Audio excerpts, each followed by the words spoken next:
Mauni nga akong motor. Service ako sa pagtrabaho. Adlaw-adlaw na akong kauban. Bisag asa mi mo ngadto. Layo-layo na pumilabtan na ni. Quezon Province. Mudagan og mga pila ka oras. Pero wa pa hinuon mi disgrasya ng hitabo. Naginampingay may hinumindo ka. Og ako di ay usa day ko ka empleyado diri sa ka kumpanya diri sa Metro Manila. Kumpanya ng Petron Gasol na maoy nagdideliveran sa mga maladag kong restaurant diri sa Metro Manila, sa mga kabalayan o sa tanang tao na mogamit og gas. Kami ang nagsusupply.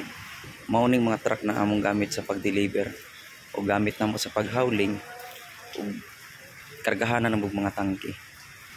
Hinoon mga ka-viewers diri sa kumpanya na akong gitrabahoan, dugay-dugay na noong ko diri mga usa na hinoon ko kadekada. Mao nang kong isipon, taas-taas na gyud sungay. Kaning mga tangke haday mga ka-viewers mo ning ginaingon nila og ilit. Mao ning ginagamit kalimitan sa mga mayaman, sa mga kwartahan ug mga adunahan.